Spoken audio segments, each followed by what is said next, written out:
जय पुष्कर राज जी की। मैं अशोक सिंह रावत, आरएलपी राष्ट्रीय लोकतांत्रिक पार्टी का प्रत्याशी।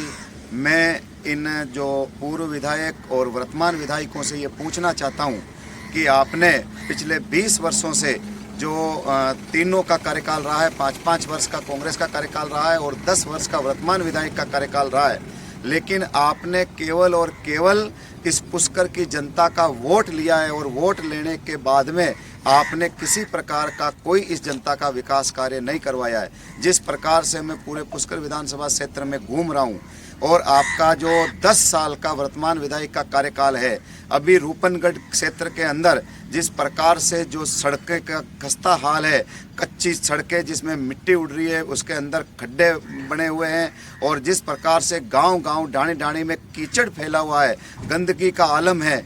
और इस प्रकार से मुझे समझ नहीं आता कि इन्होंने 10 साल में क्या किया है। अब पुष्कर विधानसभा क्षेत्र और रूपनगढ़ की जनता समझ चुकी है, विकास के नाम पे केवल और केवल अपना विकास, अपने परिवार का विकास किया है और पुष्कर विधानसभा क्षेत्र रूपनगढ़ का किसी गांव का या किसी प्रकार का कोई विकास नहीं हुआ है। तो मैं इन लोगों से ये कहना चाहता हूँ कि अब आप जिस प्रकार से आपने जनता को बेवकूफ़ बना के गुमराह करके वोट लिया, अब जनता समझ चुकी है, अब आपके जासे में आने वाली नहीं है, क्योंकि आपने हमारे पवित्र पुष्कर राज जी में जिस प्रकार से सीवरेज का गंदा पानी जाता है उसको आप नहीं रोक पाए। परिक्रमा मार्ग में जो खड्डे पड़े हुए हैं, जिस प्रकार से गंदगी का आलम है, उसको आप ध्यान नहीं दिया है। हमारे पुष्कर और रूपनगढ़ में जो अस्पतालों की व्यवस्था आपने कर रखी है, डॉक्टर नहीं है, जिस प्रकार से विधानसभा में स्कूलों में टीचर नहीं है, और जो पानी जो आपने वादा किया कि मैं आज पुष्कर की जनता और रूपनगढ़ की जनता को पानी पिलाऊंगा, लेकिन 7-7 दिन 10-10 दिनों तक कोई पानी की व्यवस्था नहीं है।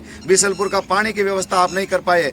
बिजली कब आती है और कब चली जाती है, बिजली की आपने कोई व्यवस्था नहीं की है। इस प्रकार से आपको ये पुष्कर की जनता ने मानस बना लिया कि इस बार परिवर्तन होगा और परिवर्तन की लहर चल पड़ी है। और इस प्रकार जो किसानों की पार्टी, गरीबों की पार्टी, पिछड़ों की पार्टी, आरएलपी पार्टी, राष्ट्रीय लोकतांत्रिक पार्टी, जो बोतल का निशान के सामने 25 तारीख को पुष्कर विधानसभा और रूपनगढ़ की जनता भारी वोटों से बोतल के निशान पे बटन दबाकर किसान के बेटे को आशीर्वाद दे करके और जिताकर भेजने वाली है। मैं मेरी पुष्कर विधानसभा और रूपनगढ़ की जनता से हाथ जोड़ करके अपील और निवेदन करता हूं कि इनको 70 सालों में आपने मौका दिया, एक मौका आरएलपी पार्टी आपके किसान के बेटे अशोक रावत को दे। आपका सर्वांगीण विकास कराने का वादा करता हूं। तीर्थराज पुष्कर जी का जो संकल्प लेता हूं कि इसका जो ये 70 साल में नहीं रोक पाए गंदा पानी, उस पानी को जाने से मैं रोकूंगा और संपूर्ण विकास में करवाऊंगा। आप मुझे आरएलपी बोतल के निशान पे 25 तारीख को बटन दबा करके भारी वोटों से जिताए और मैं आपके बीच में रहूंगा, आपके साथ रहूंगा और आपसे संपूर्ण विकास करवाऊंगा। राम राम सा।